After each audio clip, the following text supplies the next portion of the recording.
So, cell signaling, as we have already discussed, that's one of the most fundamental important aspects of the cells, and it's very important that when you are talking about cell signaling, you also know a little bit that what sort of signals or what are different types of signalings which are involved. I mean, cell signaling can be arbitrarily typed into or categorized into 2 or 3 forms of signalings, depending upon the location of the origin of the signal and its response. First of all are the endocrine signals. You already know about endocrine glands which give rise to hormones, and these hormones then can travel throughout the body by getting dissolved in the blood, and from blood they are transported into different parts of the body to perform their function. Then there is neuronal signaling. It's one of the fundamental aspects of this signaling. They occur at a very rapid pace, and they are involved in the initiation of the nerve impulses. Their targets are adjacent to the neuron cells or muscle cells, which are also then covered by the nerves. Then there is the paracrine signaling. This is a type of signaling which is localized. I mean, the molecules which initiate this signaling, or which are part of this signaling, they are responding in the same vicinity. They don't travel far, they only respond in the vicinity where they are originated. And we will see that what sort of molecules are involved in this signaling. Then there is autocrine signaling. Again, when the cell produce these signals or the molecules which affect that cell itself, the cell produce molecules for its own signaling. Again, it's a very important signaling, we will see it. So now let's move to each and every type of these signalings in a little bit more detail. Endocrine signaling, it's this is signaling which involves the transportation of hormones, and these hormones then they affect their target cell at quite a distant place, because these hormones can move from one part of the body to the other part of the body, because because of their circulation throughout the body, because of being dissolved into the blood, and blood takes them from one part of the body to the other part of the body. Another very important feature of the endocrine signaling is that the receptors which receive these signals or which get stimulated by these signals, they have to be very sensitive enough, because the hormones being produced here are in a very low concentration, and the receptors have to be sensitive enough to be stimulated by this very low amount of even hormones. Why hormones cannot be produced in much more amount? I mean, you can think about it. Example of hormones, I mean, this you can, I mean, if you are sleeping and someone asks you, give example of the endocrine signaling hormones, it should be the easiest question for you. Yes, insulin. I mean, we know that the diabetes is one of the biggest challenge nowadays for the whole world, not only in Pakistan or India or America, it's whole world, and we will dedicate a whole portion of course to these such diseases also. So insulin is one of the endocrine hormones. Adrenaline is also one of the endocrine hormones. Adrenaline is also very important because it triggers the blood pressure or other such characteristics, which leads to very agile responses. It makes you much more active to really cope with the very sudden situation. That's why we say that they trigger the flight or a fight or flight. I mean, you have to be very agile to cope with the situation, which is usually the coping the sudden situation. Then neuronal signaling, of course, it occurs within the neurons. The hallmark of the signaling, they take place like this. I mean, even when it is this, and you know what I am doing, and you know in millisecond what I am doing because of your neuronal signaling is activated here.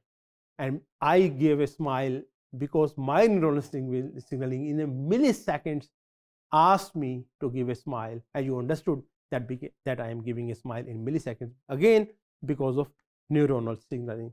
It shows, I mean, it also shows the diversity of signaling in your body, how sophisticated, how and also complicated is your body.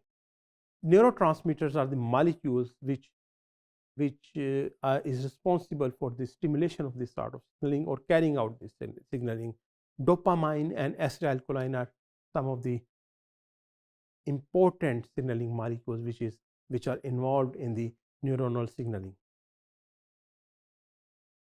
In contrast to the endocrine signaling, the receptor characteristics of the neuronal signaling is that they are very low affinity receptors. Why they are very low affinity receptors?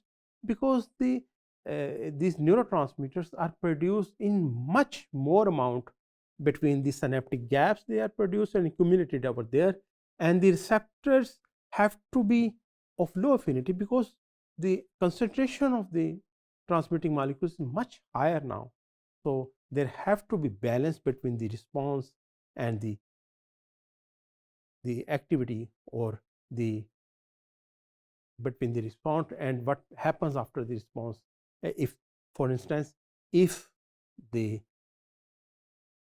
sensitivity of the receptor was also as high as that of endocrine glands receptors, or receptors which were stimulated by the endocrine hormones, what would happen?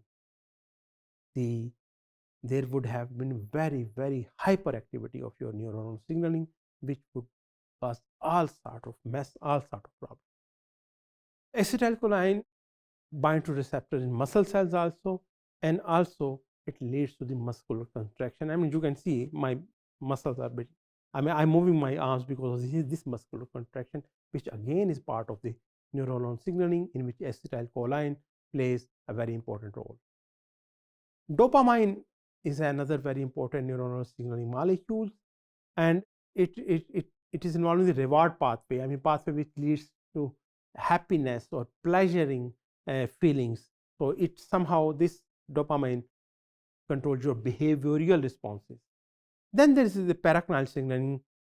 They occur locally. I mean, if there is being released by a tissue, in the vicinity of that tissue, they act,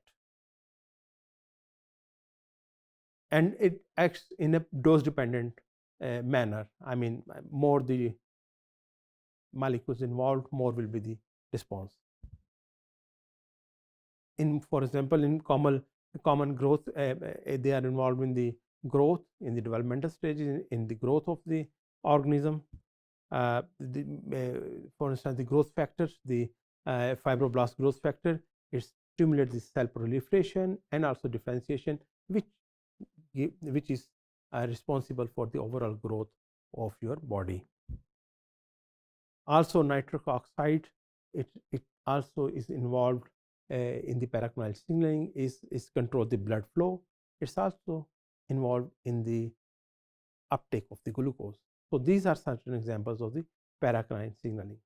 Then there's the autocrine signaling. As the name shows, a cell produces its own signals. I mean, a cell produces signals whose target is the same cell. One major example is the immune cells here, and also these cancer cells. In immune cells, the T cells release interleukin, or interleukin 2 specifically, and interleukin 2 in turn stimulates proliferation of the T cells. Adipocytes produce the leptin, which is involved in the fat storage and energy balance. They also tend to then respond, I mean, they tend to regulate the proliferation of the adipocytes. So in this way, the cell produces signals which controls the cells themselves. As I have told you that cancer is another very important example of autocrine. Actually, autocrine signaling is one of the hallmark of excessive autocrine signaling. It's one of the hallmark of cancer cells, and one of the reasons that it's difficult to treat cancer because their autocrine signaling is very strong, very potent. Finally, cell communication, each cell, depending upon the cell type, depending on its location, depending upon in which sort of organs or tissue it's making, there are different types of signaling. Signaling can be paracrine, autocrine, or endocrine, but sometimes it can be overlapping also. For example, insulin can, of course, is an endocrine, but it can also occur act in a paracrine fashion. It can also respond locally, and as a result, this overall this different sort of signaling events, different types of these signalings, they promote the overall homeostasis of the cell, which is very important for the very survival of the body. Thank you.